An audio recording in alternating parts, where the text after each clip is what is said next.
Hello, everyone. A very good afternoon to all of you. My name is Dr. Gauri Kulkarni. I head the medical operations at MediBuddy. And today, for our webinar series, we have a very important topic on the occasion of World Suicide Prevention Day, which is celebrated and which is spoken about on the 10th of September. Today, we are going to talk about the different aspects of mental health, about what it means when we talk about suicide, how important it is that we are aware and educated about this topic, and what is it that we can do as individuals to help ourselves and the people around us who may be affected to an extent where suicide seems to be an option that they are thinking of. It's important for us to understand that this day is marked as a day where the theme that has been talked about in the last 2 years has been creating hope through action. And when we talk of action, it means to understand what is it that from an awareness perspective and from a perspective of reminder that we can give that there is an alternative to suicide. And then there are actions that we can take to encourage hope and strengthen the prevention of suicide itself. It is important by doing this that we signal and tell people who are experiencing suicidal thoughts that there is hope, right? And that there is care around and support around which they can seek, right? So it's important for us to create hope around us because suicide is a public health problem, issue, and we need to kind of get together as a community and work together to be able to help people who are going through mental health trauma or who are experiencing suicidal thoughts or ideations, right? With that in mind, let us understand that what are those signs. A lot of people, the first question that they ask about suicide is how to recognize warning signs, right? And as somebody who is vigilant, and I tell everyone around, you need to be everyone needs to be more vigilant, more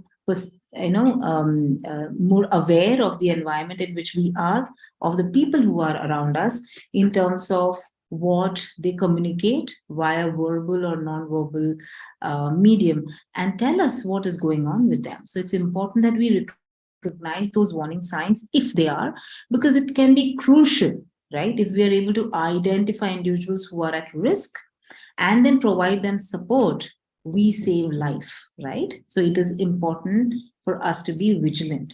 So when I say we have to be vigilant, what are those cues that may warn us and help us recognize those signs of suicide, right?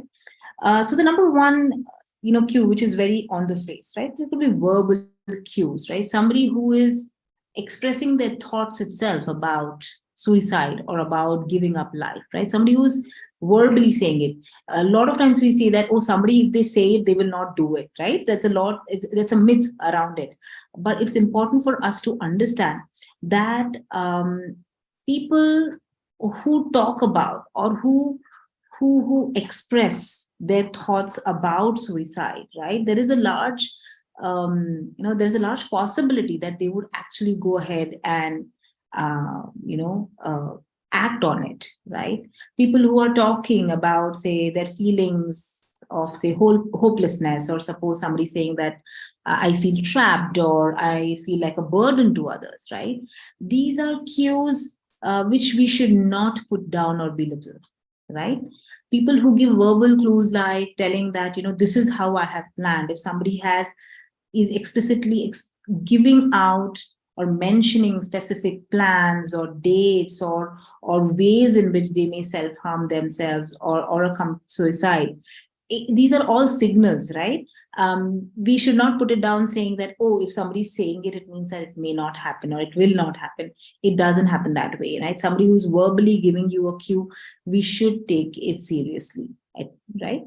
The other thing is about behavioral cues that you may want to look at, like somebody who is withdrawn, right, from family, from friends, from social activities. You may see maybe a change in the use of, say, alcohol or illicit drugs, right? Increase in use of the same, or there is a drastic change in their patterns of, say, sleep or eating habits. If you see that, a lot of different behaviors, like somebody who suddenly starts giving away all their possessions, or are making arrangement, they're writing a note, or maybe they are making arrangements as if they're preparing to end their life, right? Like they are giving away things, or they are writing off an off a will or something like that. That can be also a behavioral clue that maybe somebody's thinking about it, right? um, Sometimes people who are depressed, and there is a sudden unexplained kind of a improvement in their mood, right? In which they're, because they are not very depressed, right? But they have the suicide thoughts, but because their volition is better, that could also be something that can be leading, that could be a possibility of leading to a clue that there is a warning sign of suicide. Other things that we can look for is, say, emotional signs, right? Somebody who is irritable, angry, having mood swings, intensely sad or depressed, things which are not improving, feeling guilty, shame, or worthlessness, right? And overwhelming feelings at that. These could also be warning signs. Self-neglect, in terms of physical health, it could be, say, appetite issues or sleep issues, but also self-neglect or self issues with self-care could be something, right? A lot of people who may be ideating on suicide could be isolating themselves from society sometimes, right? They stay away, they withdraw away, they decline in participating in activities or things around them. And there is this constant preoccupation with death, right? If you talk to them, they'll frequently be discussing about thoughts of death, or thoughts of dying, or what can be there in their afterlife, or they might also be like, suddenly there could be a change in their behavior in terms of what they are accessing online, right? Like, for example, they are seeking for content online which has things to do with suicide or death, be it through social media or literature or anything, right?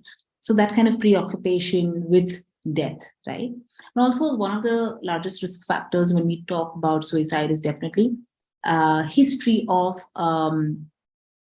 previous suicide attempts, right? That is definitely a significant risk factor, as I say. So it's important that we approach individuals who do show these warning signs with care and compassion. It is important. And if we do suspect someone to be at risk of suicide, we have to take it seriously. We have to offer support, encourage them to seek help, right, from a proper mental health professional, psychiatrists. Maybe there could be a crisis helpline that is available, so that they can reach out. It's very important that we keep that in mind, right? Now, apart from science, I think it's also one of the things that I would want to talk about is who are more at risk, right? Typically, people who have mental health disorders, right? They are at a higher risk of having suicidal ideations and thoughts, and acting on their thoughts as well. This could be people with severe depression, or people with bipolar disorders, or other major mental illness, even suicide, substance abuse, or schizophrenia. They have higher risk of, actually ideating on and then acting on their thoughts of suicide, right? Family history also kind of increases susceptibility to it. So if somebody has a family history where someone in the family has committed suicide or has mental health issues, the risk of suicide actually increases in an individual at that, right? People who have an issue with substances also have an exacerbated suicidal thoughts, right? People with chronic pain or chronic illnesses, again, people with long-term physical issues or emotional pain, they are definitely at an increased vulnerability or risk for suicide, right? Apart from that, I think people who have a stressful life event, when I talk of stressful life event, it could be that there is recent loss, right? There is bereavement or recent loss, maybe a relationship, a grave relationship issue or a large financial issue, and that can also be a trigger for yeah, as a risk for suicide, right? um, and it usually, it is seen that people who actually completed suicide, as we say, that people who would not only ideate but act on it, right? It is seen that men usually, the male population usually actually ideate and complete if they do have, unfortunately, suicidal thoughts, versus women. That is what is seen, right? Of course, there are a lot of myths. We have to understand that there are a lot of myths that have been created and a lot of stigma around suicide, right? A very common myth that I have heard, a lot of people telling me is that people who talk about suicide won't actually do it. I don't think there is, there is nothing like that, right? Many individuals who die by suicide have actually communicated. They have tried to speak about it, talk about it, but many a times they have not been taken seriously. So, as someone who is aware and someone who is a part of the community, it becomes our responsibility that if someone we hear from a loved one or a dear one about suicidal thoughts, we should not put it down, right? We need to help them to seek help, seek professional counseling or help, or take them to a mental health professional, because it's not true that they will not act on it. It's not so.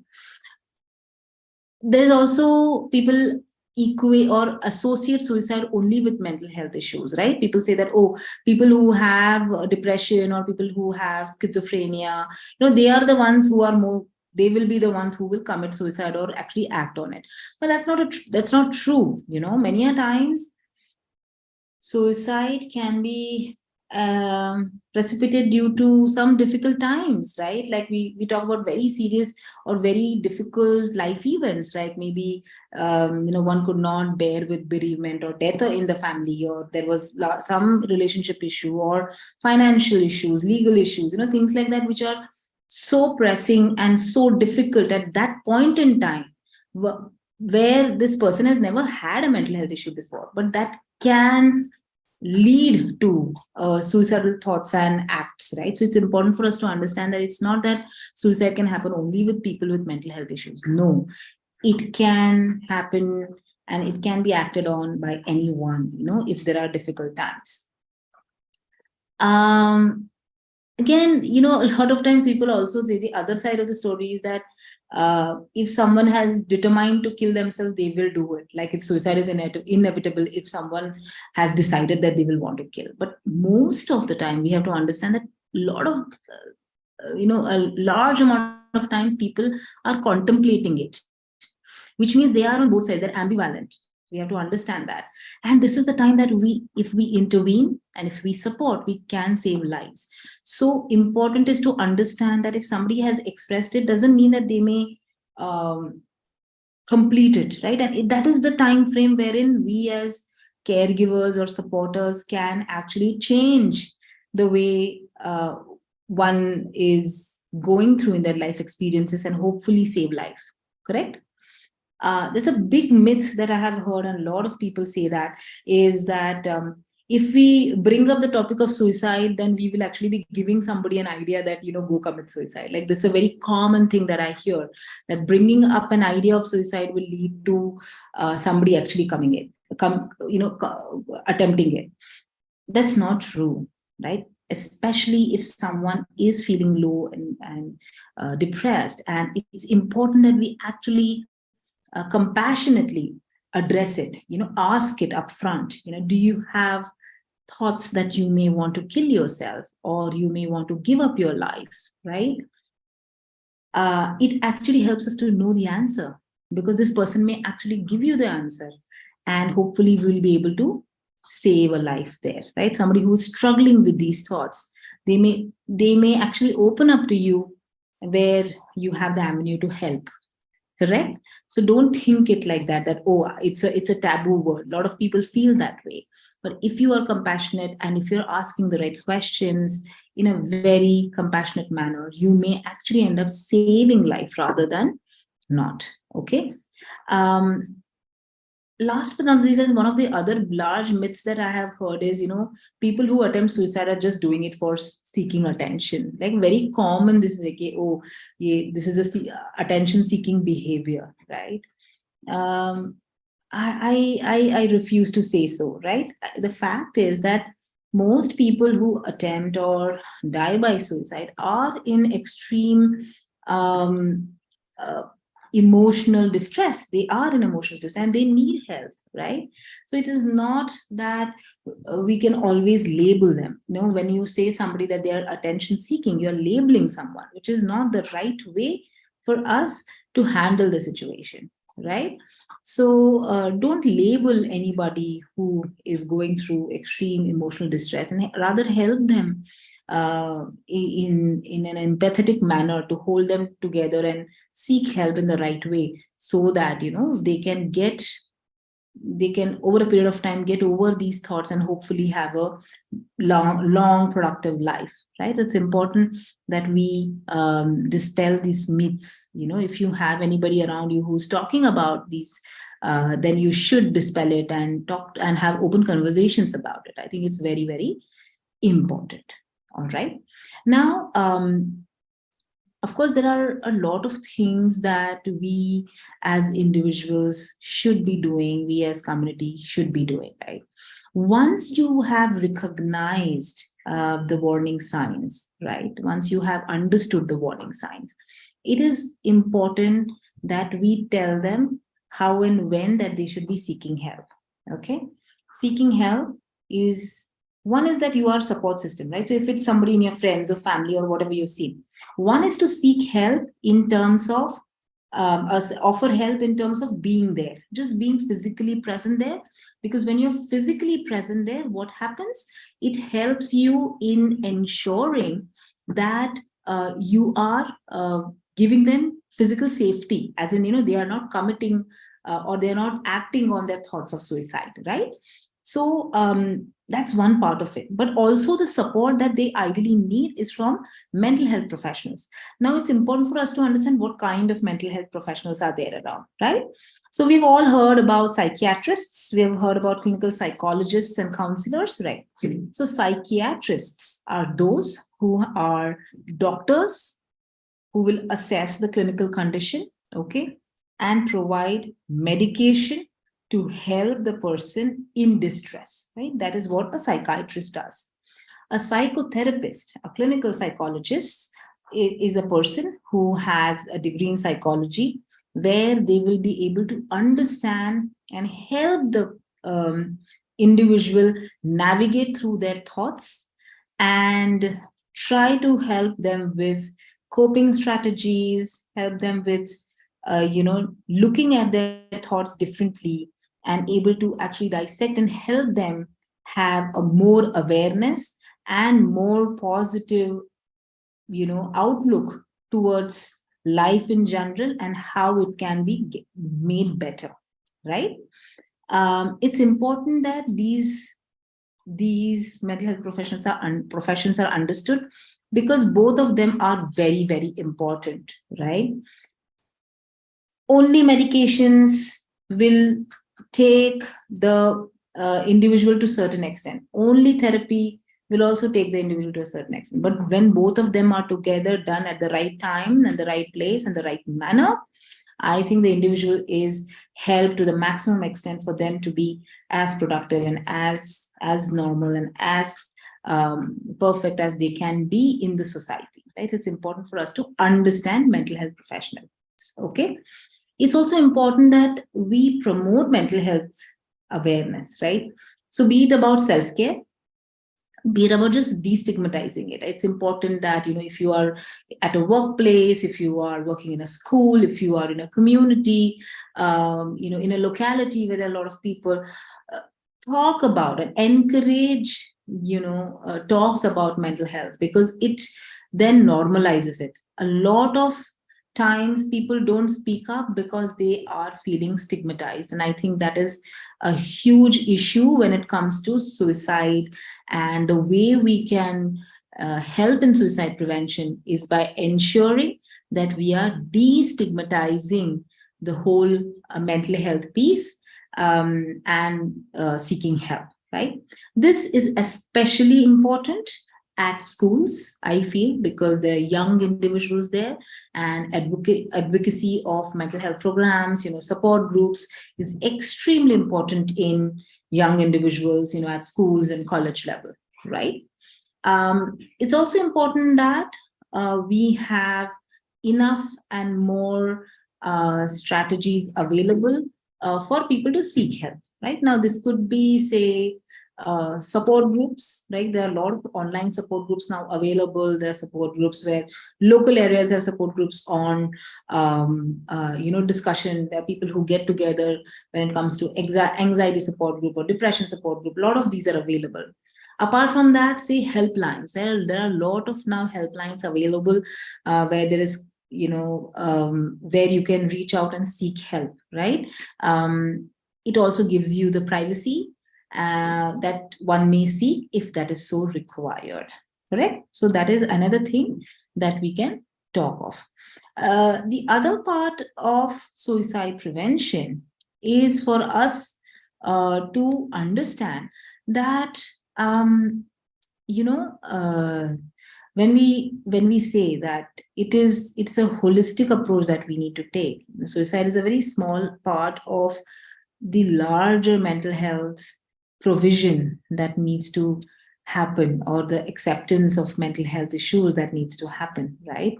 So I think it's a collective effort for all of us to start breaking those social barriers around mental health issues, right? If we can do that and promote awareness, I think that takes us a long way in ensuring that we are helping people who are in distress, and who are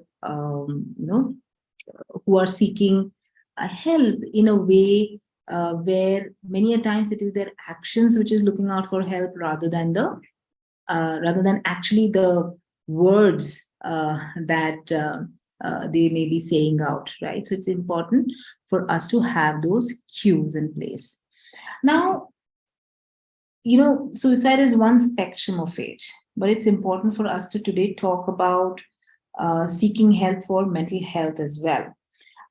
We don't need to wait to a time where we feel that we are at a place where suicide is an option, right? Lot of people have mental health issues on this earth, right? They say 1 in 4 have experienced depression in some form or the other at some point in their life, which means that it is a very, very huge problem that we are facing, and it is important that it is tackled head on, right? I still have people who come to me and say that, I am feeling sad, but I don't think that's the right way of feeling, because it looks as if I am weak. Right? A lot of people feel that. A lot of people feel that when I'm feeling low, it's because I'm weak and I cannot be weak. And I think that is one perception that we need to stop there, right? We need to stop there. Depression has a very biopsychosocial origin or an approach, right? There is a biological entity wherein there are changes in the way the neurotransmitters in the brain are released, and it is important for us to understand that there is a biological origin to depression, right? There is an emotional origin, and also, of course, the social triggers which could be there. So we have to understand that it is a combination of all of this. Okay? Okay. Now, next step that we need to understand is, if you are feeling low or depressed, you need to figure out what are those symptoms that you could be having. Okay. Now, changing the pattern that you're sleeping or eating, or if there is, a sense of hopelessness, helplessness, worthlessness, you feel that the outlook to life is very bleak, or maybe there is something like zero interest in doing any of the activities, and just feeling low, right? It is important that you talk about it. Talk about it, right? Ask about it. Seek a counselor, seek a therapist with whom you can talk. Many times, the first step of talking can be just online, right? You could just talk to someone online, seek help online, because that takes you a long way in at least getting evaluated if there is something which is of worry, correct? And is there something that can be addressed, correct? So it's important that if you're feeling low, if you're feeling extremely low, or you're having disinterest in any activities, right? Talk to someone, right? The easiest thing is to get on a phone call with someone, right? And that, I think, is the first point, right? A lot of people feel that it's a sign of weakness if we seek help. But I always say it's a sign of courage to open up and speak about your vulnerabilities, because if you can do that, you're already on a winning streak, correct? So that's important from a perspective of seeking help much before a place where if there is mental health issue, it is going to take you to a point where things look so bleak that you need to take a very serious step like suicide, correct? So please ensure that you seek help much early on, right? We have I have lot of stories wherein we have been able to help people in the right manner by encouraging them to live and talk about their experiences as well, right? Which helps them to understand the realities of the mental health challenges and how it is spoken about, right? So I always feel that, get into a space, a safe place where you can share your thoughts, and you're free from, any judgments about your experiences. If you can talk that and talk it out in front of a professional, I think it takes a long way for us to prevent suicide in happening, right? So with that in mind, I encourage people to not lose hope, right? To ensure that by talking more and being more aware, you create hope through action, and ensure that we tell everyone and remind everyone that one needs to seek help and continue to work together as partners, as a support group, to focus and attend on situations and issues which can reduce stigma and which can raise awareness about suicide prevention. With that, I take your leave. Take care. Have a good day.